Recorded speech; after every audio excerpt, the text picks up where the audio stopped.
David Parker's shift at Romano's Bistro was about to end when he noticed the elderly gentleman at table 12 sitting alone with a small cupcake and a single flickering candle.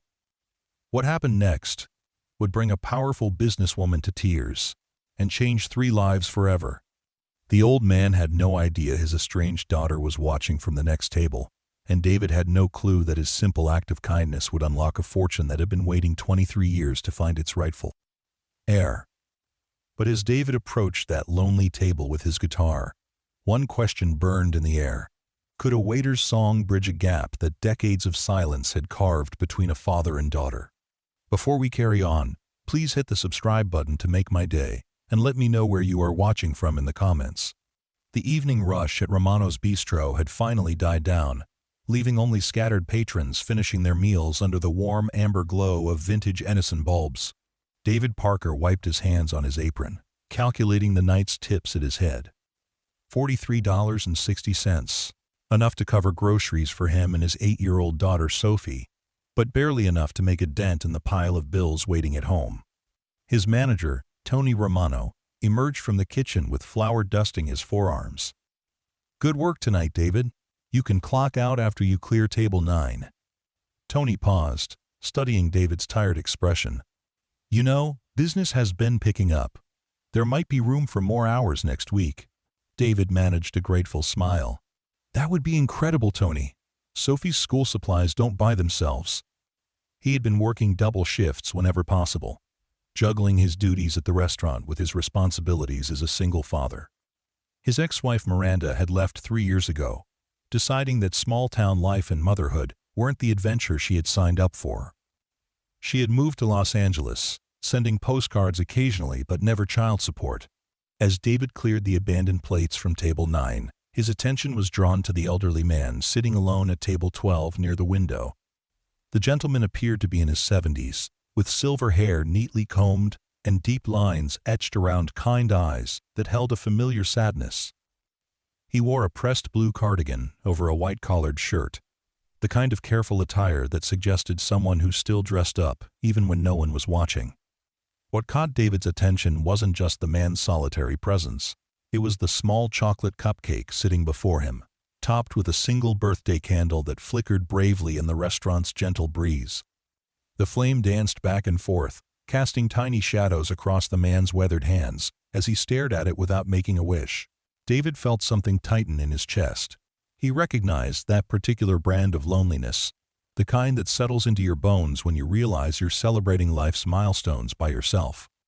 He had spent his own 32nd birthday alone last month, after Sophie had fallen asleep, eating leftover pizza and wondering if this was what his life would always look like. At the table directly adjacent to the elderly gentleman, a woman in an expensive charcoal business suit sat with her back rigid against the chair. Lydia Brooks, though David didn't know her name yet, commanded attention even in silence. Her auburn hair was pulled back in a perfect chignon, and her manicured fingers drummed nervously against the white tablecloth. She had ordered the salmon but had barely touched it, her attention seemingly focused on her phone. There David noticed her eyes kept drifting toward the old man at the next table. Lydia's heart hammered against her ribs as she watched her father, Robert Brooks, stare at that pathetic little cupcake. She had been driving past Romano's after her business dinner had ended early when she spotted him through the window, sitting exactly where she remembered from years ago. This had been their place once, back when Sunday dinners meant something, and conversations flowed as easily as the wine her mother used to pour. 23 years. 23 years since she had stormed out of this very restaurant, her father's words echoing behind her like thunder. "If you walk away from this family business, don't expect to come crawling back when your big city dreams fall apart." She had been 25 then, fresh out of business school, burning with ambition, and convinced that her father's small-town construction company was beneath her aspirations. Now she was worth over $8 million. Her consulting firm had offices in 12 cities, and she commanded respect in boardrooms across the country. But sitting here, watching her father celebrate his 74th birthday alone, all her success felt as hollow as the space that had grown between them. She had driven by his house twice this week, her finger hovering over his number in her phone, but pride had won each time. The same pride that had kept her away when her mother died 5 years ago, though she had sent an enormous flower arrangement to the funeral home.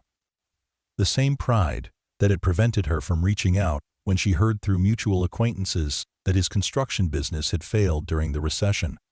David approached the elderly man's table with the practiced smile he reserved for customers, though this time it felt more genuine. "Excuse me, sir. I couldn't help but notice it's her birthday. Are you celebrating alone tonight?" Robert Brooks looked up with surprised eyes, as if he had forgotten other people existed in the restaurant. "Oh, yes. Well," his voice carried a slight rasp, the kind that comes with age and too many years of keeping emotions locked away. "I suppose I am. My wife used to make such a fuss about birthdays, but she passed a few years back. Old habits die hard, I guess." The simple honesty in the man's voice hit David like a physical blow. He thought of Sophie, who would be waiting at their neighbor Mrs. Chen's house, probably already in her pajamas, and wondering why Daddy had to work so late again. He thought of all the birthdays he might spend alone, if he couldn't figure out how to build a better life for both of them. "Well, sir, that just won't do," David said, his decision crystallizing with sudden clarity. Nobody should have to sing happy birthday to themselves. Before Robert could protest, David was already moving toward the small raised platform where local musicians sometimes performed on weekend nights. Tony kept an old acoustic guitar behind the bar for these occasions, and David had borrowed it once or twice during slow shifts, though he had never played for customers. "Hey everyone," David called out, his voice carrying across the restaurant's intimate space. "We've got a birthday celebration happening tonight, and I think Table 12 deserves a proper song." The remaining customers, about 15 people scattered across 8 tables, looked up from their conversations with varying degrees of curiosity and amusement. David felt heat creep up his neck as all attention focused on him, but the image of that lonely old man with his single candle kept him moving forward. At her table, Lydia's breath caught in her throat. She watched in horrified fascination as this young waiter, this complete stranger, prepared to do what she had been too proud and too scared to do for 23 years, acknowledge her father's existence on his birthday. David settled the guitar against his chest, his fingers finding the familiar chord progressions he had learned during his brief stint as a college music major, back before real life had demanded more practical pursuits. "This one's for the gentleman at table 12, he announced, strumming the opening notes. "Happy birthday, sir." His voice, warm and surprisingly rich, filled the restaurant as he began the traditional song, but David didn't stop there. As the last notes of Happy Birthday faded, he transitioned into something softer, more personal. He began to sing, "The Way You Look Tonight," his voice carrying emotion that seemed to come from someplace deeper than performance. Robert Brooks felt tears gather in the corners of his eyes as this stranger, this kind young man, serenaded him like he was someone who mattered. The other diners had joined in for the birthday song, their voices creating a chorus of goodwill that filled the empty spaces in Robert's chest that he had forgotten existed. When was the last time anyone had sung to him? When was the last time he had felt like part of a community, instead of just an observer of other people's lives? As David's voice soared through the romantic standard, Robert closed his eyes and let himself remember dancing with his beloved Eleanor in their tiny kitchen, her head against his shoulder as the radio played softly in the background. Eleanor, who had never stopped believing that their daughter would come home someday. Eleanor, who had made him promise on her deathbed that he wouldn't give up on Lydia. At the adjacent table, Lydia's carefully constructed composure began to crumble. The song her father had sung to her mother every anniversary, the song that had played at their wedding, the song that had been the soundtrack to a love story she had taken for granted until it was too late to be part of it anymore. Her hands trembled as memories flooded back with devastating clarity. Sunday afternoons spent at construction sites, wearing a tiny hard hat that her father had special ordered, learning about load-bearing walls and foundation planning, while other girls her age were playing dress-up. Her father teaching her to read blueprints at the kitchen table, his patient voice explaining how dreams became reality through careful planning and hard work. The fights had started when she announced her plans to major in business instead of engineering. They had escalated when she accepted a position with a consulting firm in Chicago instead of joining Brooks Construction. But the final explosion had happened right here at Romano's, during what was supposed to be a celebration dinner for her business school graduation. "You think you're too good for the family business," her father had said, his voice tight with disappointment and hurt. "You think what your grandfather built and what I've spent my life growing isn't sophisticated enough for your big ambitions." "It's not about being too good," she had fired back, her own voice rising. "It's about having bigger dreams than this small town can hold. It's about building something that matters on a larger scale. And what we've built here doesn't matter." Robert had asked, and she could still hear the pain in his voice, though she had been too angry and too young to recognize it then. "The homes we've built for young families, the commercial buildings that bring jobs to this community, the reputation we've spent 2 generations creating, none of that matters because it doesn't have a big city address?" "I never said that," Lydia had protested, but even as the words left her mouth, she knew they rang false. In her eagerness to prove herself worthy of bigger things, she had indeed implied that her family's legacy was somehow lesser, somehow insufficient. "If you walk away from this family business," Robert had said, his voice dropping to a whisper that somehow carried more weight than his earlier shouting, "don't expect to come crawling back when your big city dreams fall apart." She had stood up then, throwing her napkin down like a gauntlet. "Don't worry, Dad. I won't be crawling back. I don't need this business, and I don't need your approval." Those had been the last words she had spoken to her father. 23 years of silence that had started with pride and calcified into something much more dangerous, the kind of stubborn resentment that grows stronger with time instead of weaker. As David's voice soared through the final notes of the psalm, Lydia felt something break inside her chest.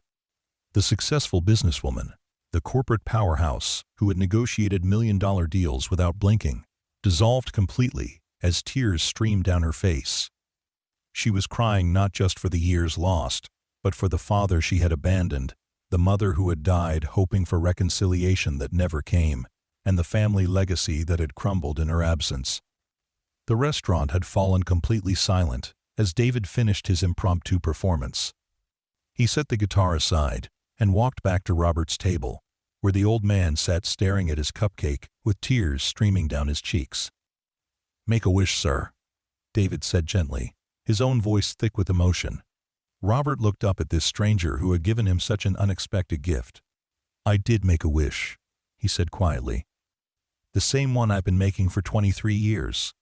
As Robert leaned forward to blow out his candle, Lydia found herself standing without conscious decision. Her legs felt unsteady as she took the 3 steps that separated her table from her father's, each step erasing years of silence and stubbornness and fear. "Dad?"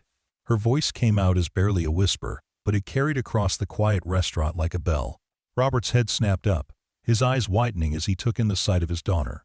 She looked older, more sophisticated, successful in ways that were immediately apparent from her expensive clothes and confident bearing. But her eyes, those were the same eyes that had looked up at him with such trust and love when she was small, before ambition and pride had built walls between them. "Lydia?"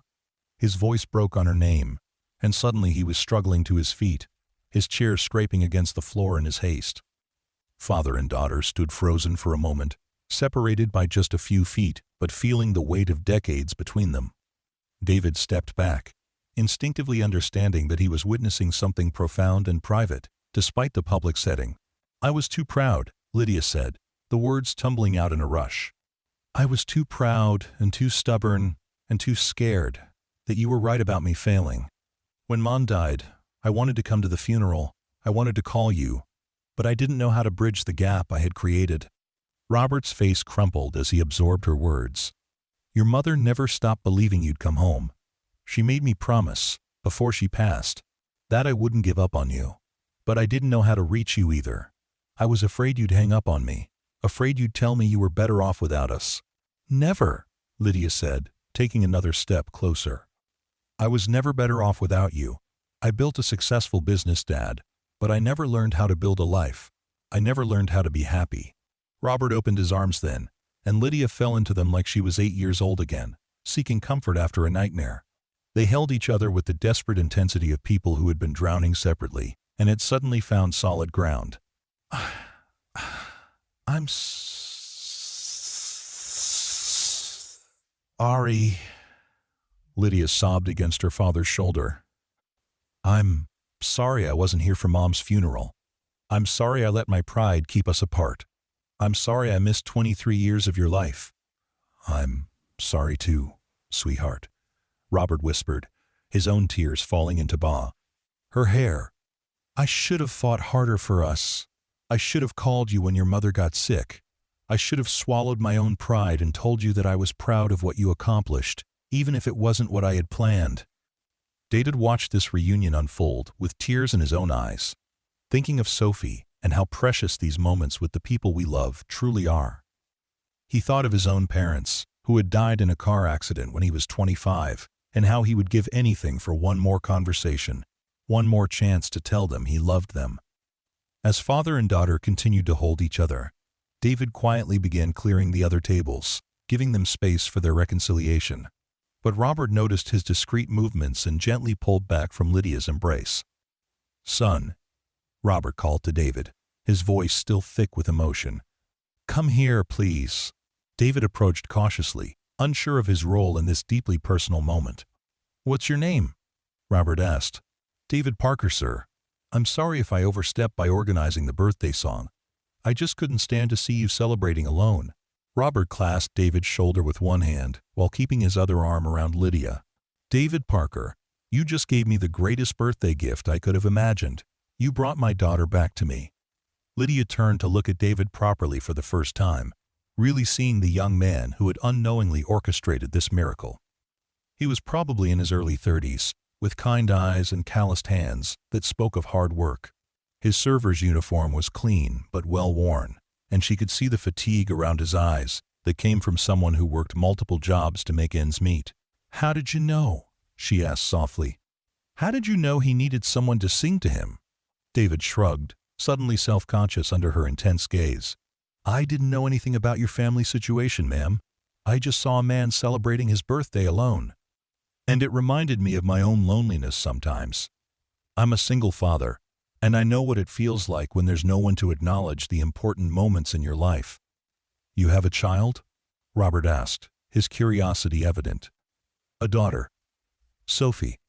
She's 8. David's face lit up the way it always did when he talked about his little girl. "She's staying with her neighbor tonight while I work a double shift. Times have been tough since her mother left, but we're making it work." Lydia felt something shift in her chest as she absorbed this information. This man, this stranger who had given her family such an incredible gift, was struggling to provide for his own child. Meanwhile, she had more money than she could spend in several lifetimes, and no one to share it with. "David," she said carefully, "what do you do when you're not working here?" "This is pretty much it," David admitted, feeling a flush of embarrassment. "I work lunch and dinner shifts here, and I pick up odd jobs when I can. Landscaping, house repairs, whatever people need. I'm trying to save up to maybe take some business classes at the community college, start my own handyman business someday." "Oh." Robert and Lydia exchanged a meaningful look, and in that glance, 23 years of missed communication condensed into perfect understanding. "Son," Robert said slowly, "what would you say if I told you I used to run a construction company? And what would you say if I told you that my daughter here is one of the most successful business consultants in the country?" David looked between them, confused by the sudden shift in conversation. "I'd say you're both very accomplished, sir." Lydia stepped forward, her mind racing with possibilities. "David, you said you want to start your own business. What if I could help you do that? What if we could help you build something bigger than just a handyman service?" "I don't understand," David said honestly. Robert smiled, and for the first time in years, it reached all the way to his eyes. "My construction company failed during the recession, but I still have all the knowledge, all the contacts, all the experience. What I don't have is the energy or the capital to start over. But you have the energy. And my daughter, she has the business expertise and the capital." "What are you suggesting?" David asked, though his heart was beginning to beat faster with hope. "A partnership," Lydia said, the idea crystallizing as she spoke. "You provide the labor and the drive, Dad provides the construction knowledge and industry connections, and I provide the business expertise and startup capital. We rebuild Brooks Construction together, but we do it right. This time. David stared at them, certain he must be dreaming. Are you serious? You don't even know me. I'm just a waiter who can't even afford to pay my electric bill on time. You're the man who saw my father sitting alone on his birthday and made sure he didn't have to celebrate by himself, Lydia said firmly. You're the man who brought us back together without even knowing what you were doing. That tells me everything I need to know about your character. Robert nodded emphatically. In construction, character matters more than credentials. I can teach you everything else you need to know, but I can't teach someone to care about other people the way you obviously do. David felt tears threatening again, as the magnitude of what they were offering began to sink in. But why? Why would you do this for a stranger? Because you're not a stranger anymore, Robert said simply. You're the young man who gave me my daughter back. And because Lydia is right, we can see what kind of person you are by how you treated me tonight. And because, Lydia added softly, I spent 23 years building a business empire, but I never learned how to build the things that really matter. Family, community, legacy. Maybe it's time I learned from someone who understands what those things actually mean. Tony Romano emerged from the kitchen at that moment, drawn by the unusual quiet in his usually bustling restaurant. He took in the scene, David standing with tears in his eyes while an elderly man and an elegantly dressed woman flanked him like protective parents. Everything okay out here? Tony asked, though his tone suggested he was more curious than concerned. Tony, David said, his voice shaking with emotion, I think I might need to give my notice. Tony's face fell. David was one of his best servers, reliable and kind to customers. Did someone offer you another restaurant job? Because I've been meaning to talk to you about a management position. Not a restaurant job, David said, looking back at Robert and Lydia for confirmation that this wasn't prey. All an elaborate dream. A construction business. A partnership. Tony's eyebrows rose as he processed this information. Well, I'll be sorry to lose you, but I'm happy for you, David. You've got a good heart, and you deserve good things. As Tony returned to his kitchen duties, the three unlikely partners settled into the chairs around Robert's table. The birthday candle had long since burned out, but the cupcake remained untouched. So, how would this work exactly? David asked, still struggling to believe this conversation was real. Lydia, now fully in business mode, pulled out her phone and opened a note-taking app. First, we'd need to establish the legal structure.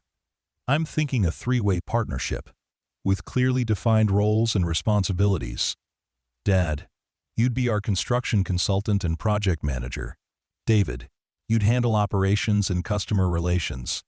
I'd manage the business development, financial planning, and strategic growth. What about startup costs? David asked, his practical concerns surfacing despite his excitement. I can handle the initial capital investment, Lydia said casually, though David caught the slight tightening around her eyes that suggested this generosity came with its own emotional weight. Consider it my way of honoring Mom's memory and Dad's legacy. Robert reached across the table and squeezed his daughter's hand. Your mother would be so proud of the woman you've become, Lydia. Not just because of your success, but because of your generous heart. I learned that from both of you, Lydia replied softly. It just took me 23 years to remember. They spent the next 2 hours at that table, sketching out the framework of their unlikely partnership. David called Mrs. Chen to check on Sophie, and explained that he might be late, trying to keep the excitement out of his voice, until he was certain this wasn't all too good to be true. Robert shared stories from his 40-year career in construction, the projects he was proudest of, the mistakes he had learned from, the relationships he had built with subcontractors and suppliers throughout the region. His eyes lit up as he talked about the craft he loved, and David found himself genuinely fascinated by the intricacies of building homes and commercial structures. Lydia outlined the market opportunities she saw in their region, the growing demand for sustainable construction practices, the potential for government contracts for affordable housing projects. Her mind worked like a precision instrument, identifying challenges and solutions with equal efficiency. We'll need to start small, she cautioned. Maybe residential renovations and small commercial projects until we build up our reputation and our team. That's perfect, David said eagerly. I've been doing handyman work for 3 years now. I know I have a lot to learn, but I'm not starting from zero. The most important thing, Robert interjected, is that we do quality work and treat our customers right. Reputation is everything in this business. It takes years to build and seconds to destroy. As the evening wore on, other customers filtered out of the restaurant until the three partners were the only ones remaining.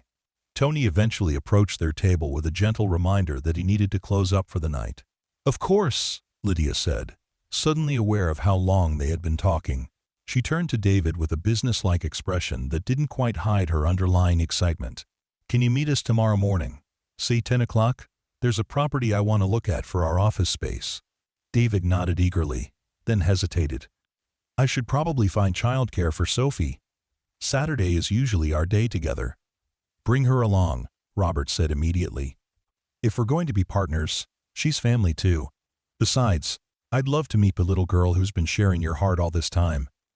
As they prepared to leave, Lydia insisted on paying everyone's bill, including a generous tip that made David's eyes widen. She also quietly slipped Tony a $100 bill. "What's that for?" Tony asked, confused. "For employing a good man and treating him fairly," Lydia replied. "And for providing the setting where my family found each other again." Outside the restaurant, under the soft glow of the streetlights, the three partners stood together in the cool night air. The moment felt surreal to David, like stepping into someone else's life where dreams actually came true. "I keep thinking I'm going to wake up and discover this was all a beautiful dream," David admitted. Robert clapped him on the back with paternal affection. "Son, some dreams are worth making real. Your kindness to a lonely old man tonight started something special. Now we get to see where it leads." Lydia pulled out her business card and wrote her personal cell phone number on the back. "Text me your address. I'll pick you and Sophie up tomorrow morning. We have a business to build." As they parted ways, David walking toward his modest apartment, while Robert and Lydia headed to their respective cars. None of them could have predicted how dramatically their lives had just changed course. David climbed the stairs to his second-floor apartment, his mind spinning with possibilities and fears in equal measure. Mrs. Chen met him at the door with a knowing smile. "Sophie's been asleep for an hour, but she was very excited about something. She said you sounded different when you called, like Christmas morning different." David laughed, feeling lighter than he had in years. "Maybe because it kind of was like Christmas morning, Mrs. Chen. Maybe it really was." After Mrs. Chen left, David checked on Sophie, who was curled up in her small bed surrounded by stuffed animals and library books. Her dark hair spilled across her pillow, and her face held the peaceful expression that only sleeping children possess. He kissed her forehead gently, whispering a promise that their lives were about to get much better. In her penthouse apartment across town, Lydia stood at her floor-to-ceiling windows, looking out at the city lights below. For the first time in decades, the view didn't make her feel lonely. Instead, she felt connected to something larger than herself, part of a story that was just beginning to unfold. She picked up her phone and scrolled through her contacts until she found her father's number, still saved under Dad despite years of silence. She typed a simple message. "Thank you for never giving up on me. I love you too." The response came immediately. "I love you too, sweetheart. Your mother is smiling down on us tonight." Meanwhile, Robert sat in his modest kitchen, staring at the photo of Eleanor that still held the place of honor on his refrigerator. "We did it, my love," he whispered to her smiling face. "Our girl came home, and tomorrow we start building something beautiful together." The next morning arrived bright and clear, with the kind of autumn sunshine that makes everything feel possible. David woke up early, his excitement making sleep impossible. He prepared breakfast for Sophie, while trying to figure out how to explain their incredible change in fortune. Sophie, wise beyond her 8 years, noticed her father's unusual energy immediately.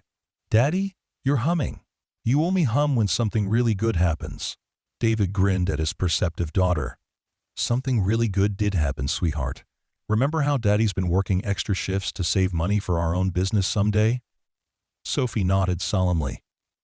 She was well aware of their financial struggles, though David tried to shield her from the worst of his worries. "Well, Last night I met some very special people who want to help us make that dream come true. We're going to meet them this morning, and I think you're going to like them very much." Sophie's eyes lit up with curiosity. "Are they nice people?" "The nicest," David assured her. "They're a father and daughter who've been apart for a long time, and they found each other again last night. And somehow, they want to help us too." When Lydia arrived at 10 o'clock sharp, driving a sleek silver sedan, Sophie pressed her face to their apartment window to get a better look. "She's beautiful, Daddy," Sophie whispered in awe. "She looks like a princess from one of my books." Lydia did indeed look striking in her weekend attire, designer jeans and a cashmere sweater that probably cost more than David made in a month. But when she smiled and waved at Sophie through the window, her expression held such genuine warmth that Sophie's initial shyness melted away. "You must be Sophie," Lydia said when David introduced them. "Your daddy told me you're 8 years old and very smart." Sophie beamed under the attention. "Are you really going to help Daddy start his own business?" "We're going to help each other," Lydia replied diplomatically. "Your daddy is going to help me and my father learn some important things too." The drive to meet Robert revealed more about each of their personalities. Sophie chattered excitedly about school and her favorite books, while Lydia listened with surprising patience and genuine interest. David found himself relaxing as he watched his daughter and his new business partner connect effortlessly.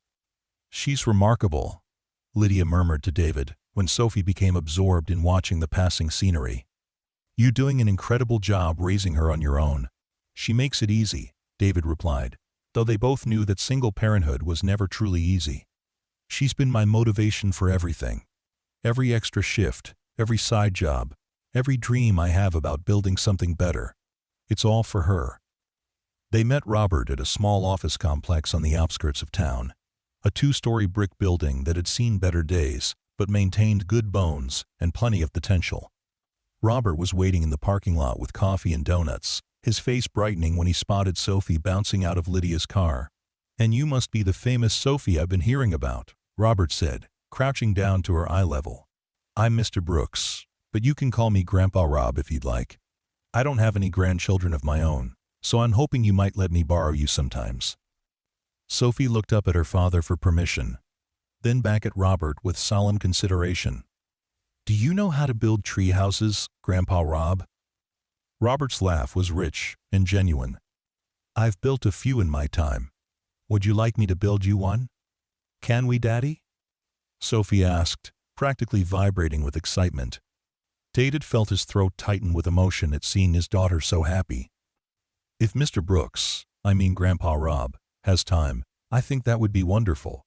The property viewing revealed spaces that were perfect for their needs. The ground floor could house their main offices and a showroom for displaying construction materials and design options. The second floor had several rooms that could serve as private offices, a conference room, and storage space. "The rent is reasonable," Lydia noted, her business mind automatically calculating costs and potential returns. "And the location provides good access to both residential and commercial areas." The previous tenant left some office furniture, the property manager mentioned. "You're welcome to use whatever suits your needs." As they toured the empty spaces, David found himself imagining how they would arrange their desks, where they would hang the business licenses and certifications they would need to obtain, how it would feel to answer the phone with passion. "Brooks Construction, this is David. What do you think, partner?" Robert asked, using the word that still felt miraculous to David's ears. "I think it feels like home," David replied honestly. They signed a lease that afternoon, with Lydia handling the financial arrangements and security deposits with casual efficiency. The 3 adults spent the rest of the day planning their next steps, while Sophie explored the empty office spaces, her imagination turning them into castles and spaceships and art studios. "We'll need business licenses, insurance, bonding," Lydia listed, her organizational skills in full display. "I can handle most of the paperwork and legal requirements. David, you should start studying for your contractor's license. Dad, we'll need you to help us compile a list of reliable subcontractors and suppliers." "I've got contacts throughout the region," Robert confirmed. "Electricians, plumbers, roofers, all good people who do honest work." They'll be happy to work with us once they hear Brooks Construction is back in business. What about our first project? David asked, eager to start proving himself worthy of this incredible opportunity. Lydia smiled mysteriously. I've been thinking about that. I own a house about 20 miles from here, a Victorian that I bought as an investment property 3 years ago. It needs substantial renovation, inside and out. What if we made that our first project? It would give us a chance to work together, establish our processes, and create a showcase property for future clients. End quote. Robert nodded approvingly. Perfect. A historical renovation will test all of our skills and get us a portfolio piece that shows we can handle complex projects. Over the following weeks, their partnership began to take tangible form. David studied for his contractor's license with intensity he hadn't felt since college, staying up late after Sophie went to bed to memorize building codes and safety regulations. Robert became his patient teacher, sharing decades of practical knowledge that no textbook could provide. Lydia threw herself into the business development side with characteristic thoroughness, establishing their legal entity, securing appropriate insurance coverage, and creating marketing materials that positioned Brooks Construction as a premium renovation and construction company, specializing in sustainable practices and personalized customer service. The Victorian house became their testing ground and their bonding space. Built in 1895, it was a stunning example of period architecture that had been neglected for decades. The bones were solid, Robert confirmed after their initial inspection, but every system needed updating, and the interior required complete rehabilitation. This is going to be a massive project, David said, somewhat overwhelmed by the scope of work required. The best kind, Robert replied with enthusiasm. Big projects teach you everything at once. By the time we're done with this house, you'll know construction inside and out. Sophie became their unofficial mascot, spending afternoons at the Victorian after school while David worked. She had her own small hard hat and tool belt, gifts from Grandpa Rob, and she took her role as assistant supervisor very seriously. She learned to sort screws by size, hold flashlights steady while the adults inspected electrical work, and ask thoughtful questions that often led to important discoveries. "Why does this wall sound different when you tap it?" she asked one afternoon, her small fist knocking against what appeared to be solid drywall. Robert's eyebrows rose as he moved to investigate. "Good ear, Sophie." His experienced hands found the hollow section she had detected. "David, bring the stud finder. I think our little inspector just found us a hidden space." Sure enough, behind the false wall, they discovered a small room that had been sealed off decades earlier. Inside, they found original Victorian-era wallpaper, crown molding that matched nothing else in the house, and a window that had been covered by exterior siding. "It's like finding buried treasure," Sophie breathed, her eyes wide with wonder. "Better than treasure," Lydia said, her business mind already calculating the value this discovery added to the project. It's original architectural detail that collectors pay premium prices to acquire. This room alone just increased the property value by $30,000. As autumn progressed into winter, their unlikely family grew closer with each passing day.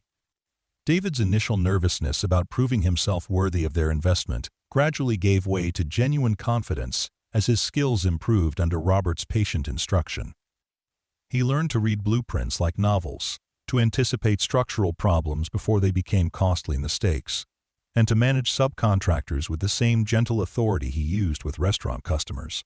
Lydia discovered that business success felt different when it was built on relationships rather than pure profit. She found herself looking forward to their evening planning sessions at the Victorian, where they would sit around a folding table with takeout dinner and sketch out the next day's priorities. For the first time in her adult life, work felt like play. Robert experienced the joy of teaching again, of passing on knowledge and skills he had spent a lifetime accumulating. Watching David's face light up when he successfully completed a complex task reminded Robert why he had fallen in love with construction in the first place. The craft was about more than building structures. It was about creating spaces where life could flourish. Their first major test came when they discovered that the Victorian's foundation had more serious issues than their initial inspection had revealed. What they had assumed would be minor repairs turned into a complete foundation stabilization project that would require specialized equipment and significant additional investment. How much are we talking about? David asked, his stomach sinking as he watched their budget projections spiral beyond anything they had planned. Probably another $40,000, Robert said grimly. Maybe more, depending on what we find when we start digging. David felt the familiar panic of financial insecurity creeping up his throat. $40,000 might be a rounding error to Lydia, but to him it represented more money than he had ever seen in one place. We can cover it, Lydia said simply, but David caught the slight tension in her voice that suggested even her resources weren't infinite. No, David said firmly, surprising both of his partners. This is supposed to be a partnership, not a charity case. If we're going to do this right, we need to find a solution that doesn't put all the financial risk on you. Robert looked at his daughter and his young partner with pride. David's right, and I think I know how we can handle this. He had been thinking about this possibility for weeks, but hadn't wanted to suggest it until he was certain their partnership was built on solid ground. I still own the land where my old construction company was located. 5 acres with a warehouse and office building. It's been sitting empty since the business failed. But the property is worth at least $200,000. What if we used it as collateral for a business loan? End quote. Lydia's eyes widened as she absorbed the implications. Dad, that property is your safety net. If something goes wrong with the business, you could lose everything. I could, Robert agreed calmly. But I've been sitting on that property for 8 years, watching it deteriorate while I convinced myself I was being cautious. Maybe it's time to bet on something worth believing in. David felt overwhelmed by the magnitude of trust his partners were placing in him. Are you sure? Both of you? Because once we take this step, there's no going back to the way things were. There's already no going back, Lydia said softly. We're family now, David. Real family makes investments in each other, even when the outcome isn't guaranteed. They secured the loan using Robert's property as collateral, with all 3 partners signing as guarantors. The paperwork took 2 weeks to process, during which time David barely slept, tortured by visions of failure that would cost his partners everything they had risked on his behalf. But the foundation work proceeded smoothly once they had the resources to hire the best specialists in the region. David worked alongside the crew, learning advanced techniques, while ensuring that every detail met their exacting standards. His reputation for thoroughness and quality control began to spread among the subcontractors, who started recommending Brooks Construction to other general contractors looking for reliable partners. Spring brought their first outside client, a young couple who wanted to renovate a 1920s bungalow they had inherited from the woman's grandmother. The project was smaller than the Victorian but more complex in its own way, requiring them to preserve the home's historical character while updating it for modern living. We heard about your work from Jake Martinez, the husband explained during their initial consultation. Jake was the electrician who had rewired the Victorian. He said you guys are perfectionists in the best possible way, that you care about getting things right more than getting things done fast. David felt a surge of pride at hearing his work ethic validated by someone whose opinion mattered in the industry. More importantly, he saw Lydia and Robert exchange pleased looks, confirmation that their partnership was building exactly the kind of reputation they had hoped for. The bungalow project led to 2 more referrals, which led to a small commercial renovation, which led to their first new construction project, a custom home for a doctor who wanted sustainable materials and gas, energy-efficient systems throughout. By the time summer arrived, Brooks Construction had a 6-month backlog of projects and a waiting list of potential clients. They had hired 2 full-time employees and were considering expanding their office space. I can't believe this is real sometimes, David admitted one evening as they sat on the Victorian's newly restored front porch, watching Sophie chase fireflies in the yard that would soon be featured in a local Dow magazine's home and garden section. Believe it, Robert said, raising his beer in a toast. You've earned every bit of this success, son. We all have, Lydia corrected, though her smile showed how much she appreciated her father's praise. We make a good team. Their partnership had evolved far beyond business into something that felt like destiny. David had found the father figure he had lost too young, and the mentor he had never dared to hope for. Lydia had reclaimed her relationship with her father, while discovering that success was sweeter when shared with people you loved. Robert had found purpose again, along with the family he had thought was lost forever. Sophie, now 9 and even more confident than before, had gained 2 additional parental figures who doted on her shamelessly. Grandpa Rob had indeed built her an elaborate treehouse in the oak tree behind their new, larger apartment. Aunt Lydia, as Sophie had started calling her, had become the source of educational adventures to museums and theaters that expanded Sophie's world in wonderful ways. The Victorian house sold for 3 times what Lydia had originally paid for it, generating enough profit to pay off their business loan and establish a substantial reserve fund for future projects. More importantly, it had become their calling card, the project that defined Brooks Construction's reputation for quality and attention to detail. "We should celebrate," Lydia suggested the day the sale closed. "This feels like a milestone worth marking." "Romanos?" Robert suggested with a grin. "Full circle?" They returned to the restaurant where their partnership had begun, this time as successful business owners rather than a lonely old man and a struggling waiter. Tony greeted them like family, insisting their meal was on the house and asking detailed questions about their business growth. "I always knew David was destined for bigger things," Tony said proudly. "But I've got to admit, I never saw this coming." "Neither did we."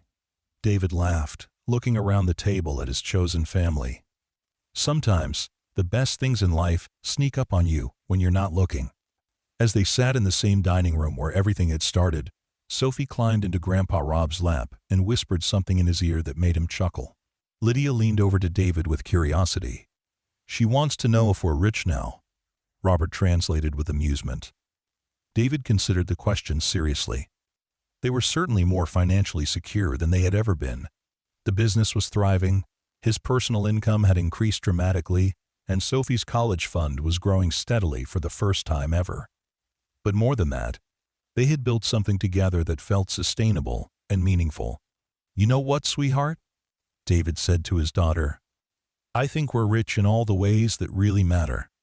Sophie nodded solemnly, as if this made perfect sense to her 9-year-old wisdom. "Because we have each other. Because we have each other," David agreed, his voice thick with emotion. As they finished their celebration dinner, David reflected on the chain of events that had brought them to this moment.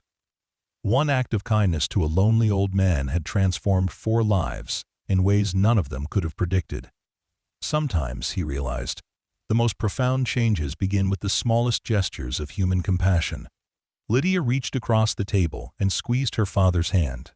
"Mom would be so proud of what we've built together." "She would," Robert agreed softly. "But I think she knew this would happen eventually. She always said that love finds a way, even when we think it's lost forever." Outside Romanos, under the same streetlights where they had first parted as partners, the 4 members of their unconventional family stood together in the warm summer evening. Sophie was already planning their next project, a playhouse for the backyard of their newest construction site. Robert was discussing the historical restoration techniques they would need for their upcoming municipal contract. Lydia was calculating the business implications of their recent growth and the opportunities it created for expansion. David listened to their excited planning with deep contentment, grateful beyond words for the birthday song that had changed everything. Sometimes, he thought, the universe conspires to bring the right people together at exactly the right moment. All it takes is the courage to sing when you see someone celebrating alone, to offer kindness when it isn't expected, and to believe that tomorrow can be better than today. As they walked to their cars, Sophie skipping ahead while the adults followed more slowly, David realized that this was what happiness looked like. Not the grand gesture or the dramatic moment, but the quiet certainty that you were exactly where you belonged, with exactly the people who mattered most. Their story had started with a lonely old man, a struggling single father, and an estranged daughter who had forgotten how to come home. It had become something much more beautiful, a testament to the power of second chances and the transformative magic of treating strangers like family. Brooks Construction continued to grow and thrive, but more importantly, the Brooks family had found its way back to each other, with David and Sophie completing the circle in ways none of them had expected. Every project they completed together, every client they served, every success they celebrated, was built on the foundation of that first moment of kindness, when a waiter decided that no one should have to sing happy birthday to themselves. In the end, David had gotten everything he had dreamed of, and more. A successful business, financial security for his daughter, and a family that had chosen each other out of love rather than obligation. But if asked what he treasured most about their remarkable journey, he would always return to that moment in Romanos when he picked up a guitar and decided to sing, not knowing that his simple act of compassion would unlock a future more beautiful than any of them had dared to imagine. The birthday wish Robert had been making for 23 years had finally come true, and in granting it, David had discovered that sometimes helping others get what they need is the fastest path to receiving everything you never knew you wanted. Love, family, purpose, and prosperity had all grown from the seeds of kindness planted on one ordinary evening when a waiter refused to let an old man celebrate alone. Their story became local legend, the kind of tale people told to illustrate that miracles still happen in everyday places, that families can be found as well as born, and that success is sweetest when it lifts up everyone involved. David Parker, Robert Brooks, Lydia Brooks, and Sophie Parker had each been searching for something different, but they had found everything together, proving that the best partnerships are built not just on shared goals, but on shared hearts. Years later, when Brooks Construction had become one of the most respected firms in the region, and Sophie was heading off to college on a full scholarship, they would still gather every year at Romanos to celebrate Robert's birthday. The tradition had expanded to include their employees, their closest clients, and anyone else who had become part of their extended family. Tony always made sure there was a cupcake with a single candle, and David always brought his guitar. But the song they sang was no longer about loneliness or wishes that might never come true. It had become a celebration of connections made, dreams realized, and the extraordinary power of ordinary kindness to change everything. In a world that often felt divided and uncertain, they had created something beautiful together, proof that love and generosity could build foundations strong enough to last for generations. The story of the single dad waiter who sang to a lonely old man had become the story of a family that chose each other, a business built on compassion, and a legacy that would inspire others to look for opportunities to spread kindness wherever they went. It was exactly the kind of ending that Eleanor Brooks would have orchestrated if she had been there to see it. And in many ways, perhaps she had been there all along, guiding her husband and daughter back to each other through the good heart of a stranger who refused to let anyone celebrate alone. 2 years after that transformative birthday celebration, Brooks Construction had outgrown their modest office space and moved into a beautifully renovated warehouse that served as both their headquarters and a showcase for their craftsmanship. The building itself told their story, a 1940s industrial structure that they had transformed into a modern workspace while preserving its historical character. Exposed brick walls displayed before and after photos of their completed projects, while restored hardwood floors gleamed under skylights they had carefully installed to maximize natural light. Sophie, now 11 and more confident than ever, had become something of a celebrity at her school for having the coolest family business imaginable. She could explain load-bearing walls to her classmates with the same ease that other children discussed their favorite video games.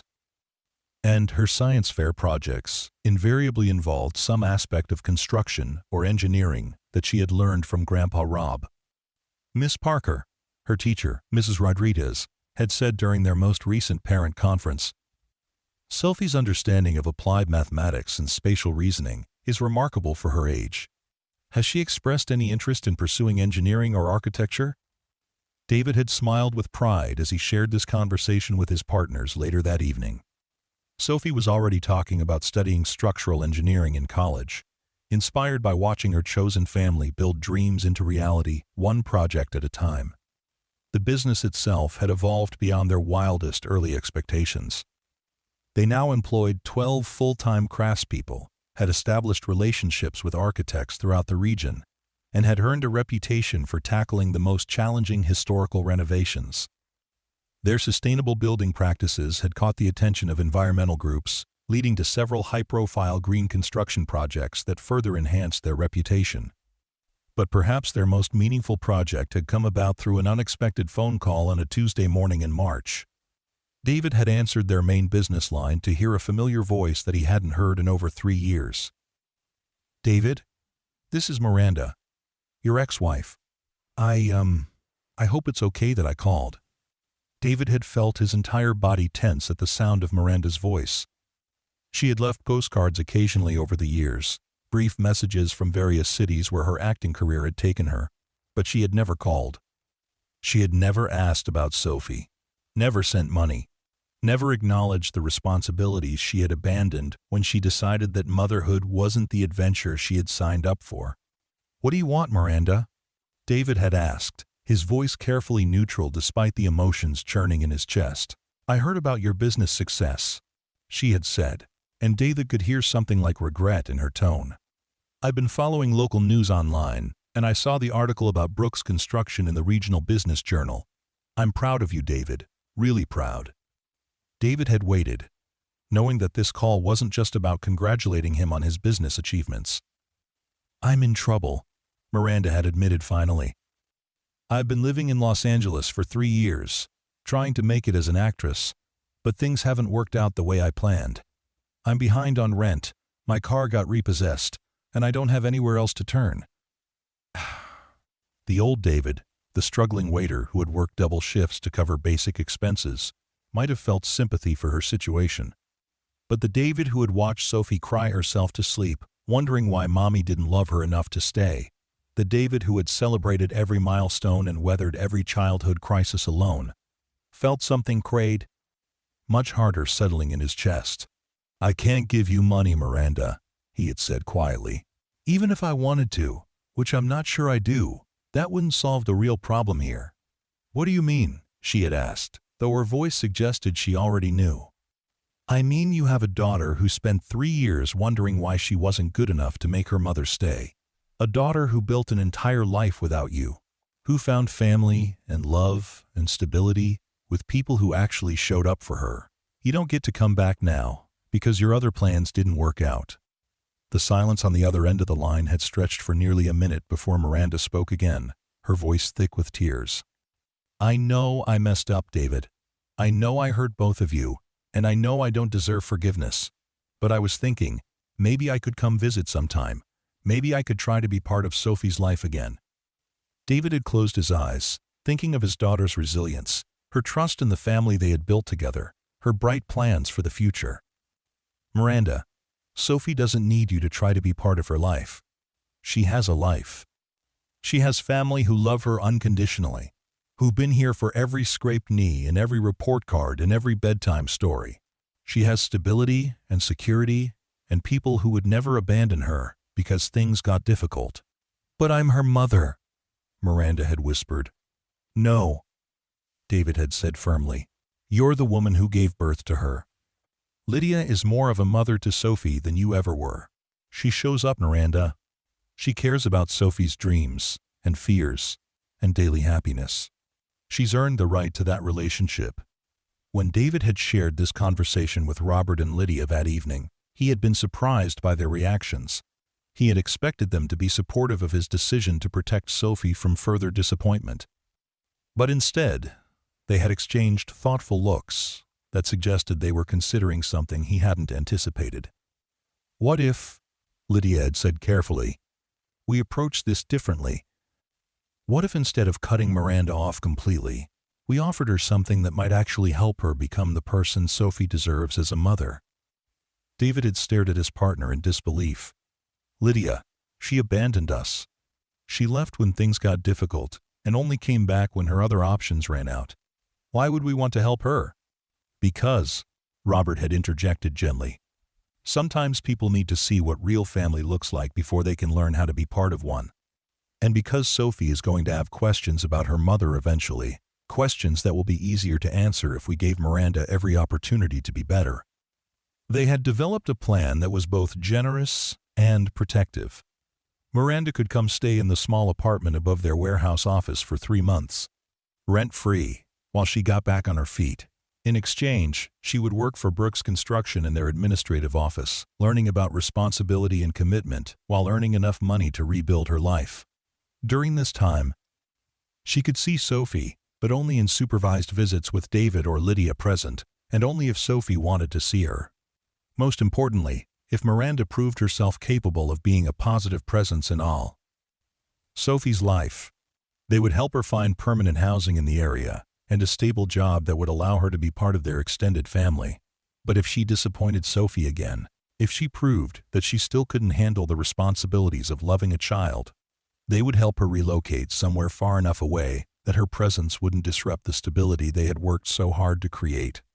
Miranda had arrived 2 weeks later, driving a battered Honda with California plates and carrying everything she owned in 2 suitcases and a cardboard box. She looked older than her 35 years, worn down by the kind of stress that comes from chasing dreams that consistently stay just out of reach. But when she saw Sophie for the first time in over 3 years, her face had crumpled with genuine emotion. "My baby," she had whispered, tears streaming down her cheeks. "You're so big. You're so beautiful." Sophie had stayed close to David's side, studying this woman who looked familiar but felt like a stranger. "Are you really my mom?" she had asked quietly. "I gave birth to you," Miranda had replied, unconsciously echoing David's earlier distinction. "But I haven't been your mom. I haven't earned that title yet." The honesty in her answer had surprised everyone, including Miranda herself. Over the following weeks, she had approached her second chance with a humility that none of them had expected. She showed up for work every day, learned their filing systems and client management processes, and gradually earned the respect of their employees through consistent effort rather than demanding it based on her relationship to the owners. More importantly, she had approached Sophie with patience and respect for the boundaries that had been established. Instead of trying to immediately claim maternal authority she hadn't earned, she had asked Sophie what kind of relationship she might be interested in having. "I don't know," Sophie had admitted during one of their supervised visits. "I used to pretend you were coming back, but then I got a real family and I stopped needing to pretend." "I'm glad you have a real family," Miranda had said sincerely. "Daddy and Aunt Lydia and Grandpa Rob love you so much." "I can see how happy and confident you are because of them." These conversations had continued over several months, with Miranda gradually earning small increases in trust and responsibility. She learned Sophie's schedule and interests, attended school events as an observer rather than trying to claim primary guardian status, and slowly began to understand what she had given up when she had chosen to leave. The breakthrough had come during Sophie's 12th birthday party, which they celebrated at the newly completed community center that Brooks Construction had just finished building. Miranda had spent weeks working on a special gift, a scrapbook that documented Sophie's life through photos and mementos that David had shared with her, along with letters that Miranda had written but never sent during her years away. "I wanted you to know that, even when I wasn't here, I was thinking about you," Miranda had explained as Sophie flipped through the pages. "I was scared and selfish and not ready to be the mom you deserved, but I never stopped loving you." Sophie had studied the scrapbook carefully, tracing her finger over photos of herself at various ages, reading the letters that revealed her mother's regrets and hopes and gradual understanding of what she had lost. When she finally looked up, her expression was serious, but not unkind. "I forgive you," Sophie had said simply. "But I want you to know that my real family is still my real family. If you want to be part of our family too, you have to understand that Daddy is my parent, and Aunt Lydia and Grandpa Rob are my family, and you get to be something extra, not something instead." Miranda had nodded through her tears. "I understand. And I'm grateful for whatever role you'll let me have." The arrangement had worked better than anyone had dared to hope. Miranda had found stable employment with a local nonprofit organization that helped other women rebuild their lives after making difficult choices. She rented a small house within walking distance of Sophie's school, allowing her to be available for school pickups and homework help when David's work schedule required it. But she never overstepped the boundaries that had been established. She understood that David made the parenting decisions, that Lydia had earned her place as Sophie's trusted female role model, and that Robert held the position of beloved grandfather that came with years of consistent presence, growth, and love. Miranda's role was supplementary but meaningful, the woman who could share stories about Sophie's early childhood, Who could provide a different perspective on growing up female? Who could demonstrate that people could change and grow and become better versions of themselves? Their unconventional family structure had become a source of strength rather than confusion for Sophie, who proudly explained to anyone who asked that she had the most people loving her of anyone she knew. She had a daddy who worked hard to provide for her and taught her about integrity and perseverance. She had an Aunt Lydia who showed her that women could be powerful and successful while still being kind and generous. She had a Grandpa Rob who taught her about craftsmanship and tradition and the satisfaction of building things that last. And she had a birth mother who had learned to love her enough to put Sophie's needs ahead of her own desires. This expanded family dynamic had unexpected benefits for their business as well. Miranda's experience in Los Angeles had given her insights into marketing and public relations that proved valuable as Brooks Construction began taking on larger, more visible projects. Her connections in the entertainment industry led to several high-profile residential projects for actors and musicians who wanted weekend retreats in their peaceful region. More significantly, her journey from abandonment to redemption became part of Brooks Construction's story, attracting clients who were drawn to a company that believed in second chances and the power of family to transform lives. They began receiving projects from other non-traditional families, single parents, grandparents raising grandchildren, and chosen families who wanted to work with contractors who understood that love comes in many forms. Their most ambitious project to date came through an unexpected source: a phone call from the mayor's office requesting a meeting about a potential municipal contract. The city had received a grant to build affordable housing for families transitioning out of homelessness, and they wanted Brooks Construction to be the primary contractor for the entire development. It's a 20-unit project, the mayor had explained during their presentation meeting. 12 two-bedroom units and 8 three-bedroom units, all built to sustainable construction standards, with community spaces designed to promote neighborhood cohesion. The budget is substantial, but the timeline is aggressive. We need everything completed within 18 months. End quote. David had looked at his partners, seeing his own excitement reflected in their faces. This was exactly the kind of project they had dreamed of taking on. Work that would provide good homes for families while demonstrating their capabilities on a larger scale. "We're interested," Lydia had said confidently. "But we'd want to approach this project differently than a typical developer might." "How so?" the mayor had asked. "We'd want to involve the future residents in the construction process," Robert had explained. "Not just as observers, but as participants who learn valuable skills while building their own homes. It's an old tradition called sweat equity that helps families develop pride of ownership while reducing labor costs."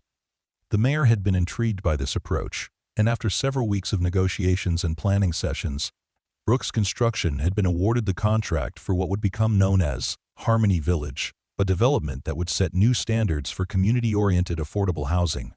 The project required them to hire additional staff and establish partnerships with local trade schools and community organizations. David found himself managing a crew of 25 people, including several residents who were learning construction skills while building their future homes. The work was challenging but deeply satisfying, creating not just buildings but a genuine sense of community among the families who would live there. Sophie, now 13, and even more involved in the family business, had suggested that Harmony Village include a community garden and playground designed by the children who would use them.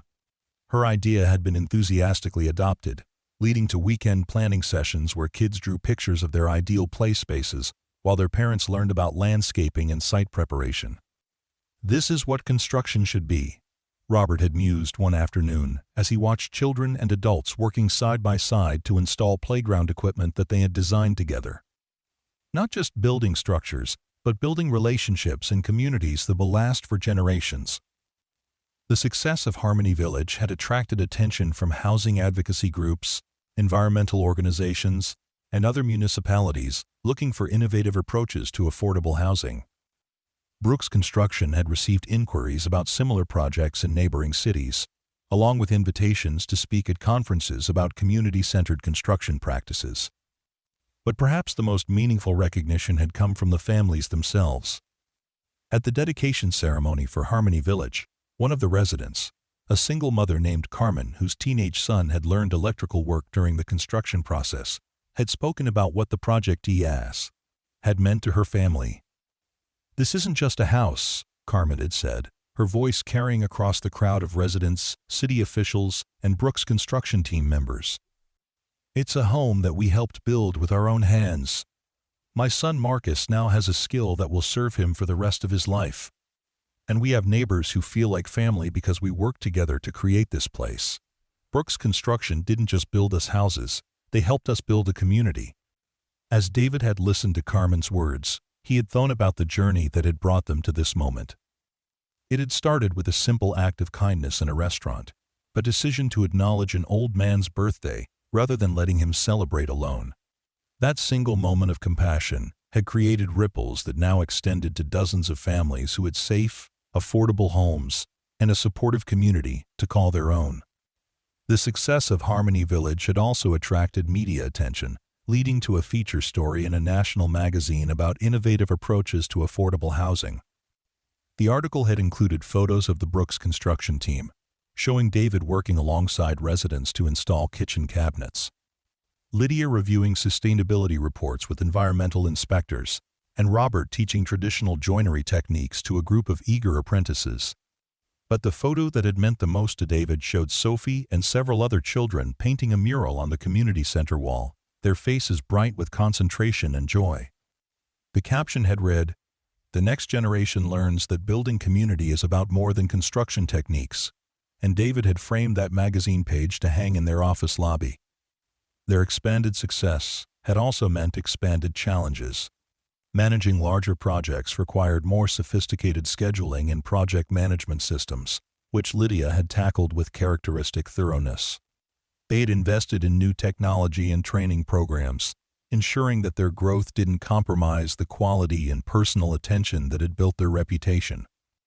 David had also had to learn to delegate responsibilities that he had once handled personally, trusting his growing team to uphold the standards that Brooks Construction had become known for. It was a difficult transition for someone who had started as a single waiter, determined to control every aspect of his family's security. But he gradually learned that building a successful business meant building capable people who could extend your values beyond what you could accomplish alone. Miranda had proven herself invaluable during this growth period, her organizational skills and customer service experience helping them manage the increased complexity of their operations. She had also become an unexpected advocate for work-life balance, reminding David and his partners that their success was meaningless if it came at the expense of their relationships with each other. "I lost 3 years with Sophie because I thought pursuing my dreams was more important than being present for the people I loved," she had said during one of their weekly family dinners. "Don't make the same mistake I did. The business is important, but it's not more important than this family we've built together." Her words had resonated with all of them, leading to a commitment to maintain the traditions and relationships that had created their success in the first place. They still gathered for weekly family dinners, still celebrated birthdays and holidays together, and still made time for Sophie's school events and activities despite their increasingly demanding schedule. They had also established a scholarship program for children from low-income families who wanted to pursue careers in construction, engineering, or architecture. The Brooks Construction Foundation, funded by a percentage of their profits, provided both financial support and mentorship opportunities for young people who might not otherwise have access to these career paths. Sophie had been instrumental in developing the scholarship program, conducting interviews with applicants, and helping to design the mentorship component. At 14, she had already demonstrated the leadership skills and social awareness that her family hoped would characterize the next generation of their legacy. "I want kids to have the same opportunities I've had," Sophie had explained when asked about her involvement in the foundation. "Not everyone gets to grow up in a family business where they can learn about building things and helping people, but maybe we can help create those opportunities for other kids." Her wisdom and maturity continued to amaze the adults in her life, who recognized that she had been shaped by watching people choose compassion over convenience, generosity over greed, and family over race. Individual ambition. She was growing up understanding that success was measured not just by financial achievement, but by the positive impact you had on other people's lives. As Brooks Construction approached its 5th anniversary, David often reflected on the profound transformation that had occurred in all their lives. What had started as a chance encounter between strangers had become a business empire, a chosen family, and a legacy that would continue long after any of them were gone. The anniversary celebration, held once again at Romano's Bistro, drew over 200 guests including clients, employees, community partners, and the extended network of friends and family that had grown around their core group. Tony had expanded his restaurant to accommodate the crowd, and the walls were decorated with photos documenting Brooks Construction's journey from that first handshake to their current status as the region's premier Bella construction company. As David stood to address the crowd, his guitar in hand, just as it had been on that transformative night 5 years earlier, he looked down at faces that represented the ripple effects of a single moment of kindness. Robert sat at the head table with Eleanor's photo beside him, his face beaming with pride and contentment. Lydia had her arm around Sophie, both of them wearing matching Brooks Construction t-shirts that proclaimed, "Building dreams, one family at a time." Miranda sat nearby, no longer an outsider, but a valued member of their extended family. 5 years ago, David began, his voice carrying easily across the crowded restaurant. I was a struggling single father who worked double shifts just to make ends meet. I had dreams of building something better for my daughter, but I had no idea how to make those dreams reality. Russ. He gestured toward Robert with affection and gratitude. Then I met an old man celebrating his birthday alone, and I decided that nobody should have to sing to themselves on their special day. I had no idea that my simple song would bring together a family that had been separated by pride and misunderstanding, or that their gratitude would change my life forever." End quote. The crowd listened with rapt attention as David recounted their journey, the challenges they had overcome, the successes they had achieved, and the community they had built together. He spoke about the importance of treating strangers with kindness, the power of second chances, and the extraordinary things that could happen when people chose to invest in each other, rather than protect only themselves. But the most important lesson I've learned, David concluded, is that real success isn't measured by the buildings we construct or the money we earn. It's measured by the lives we touch, the families we help create, and the legacy of kindness we leave behind. Brooks Construction exists because 3 people decided to take a chance on each other. And our greatest achievement isn't any single project we've completed. It's the family we've become and the community we've helped build." End quote. As applause filled the restaurant, David began to play the same song he had sung to Robert 5 years earlier. But this time, the entire crowd joined in, their voices creating a chorus of celebration that honored not just Brooks Construction's success, but the power of human connection to transform ordinary moments into extraordinary possibilities. The evening ended as their story had begun, with music and gratitude, and the recognition that the best things in life often come from the simplest acts of love. David looked around the room one more time, seeing not just the success they had built together, but the foundation they had laid for whatever beautiful surprises the future might hold.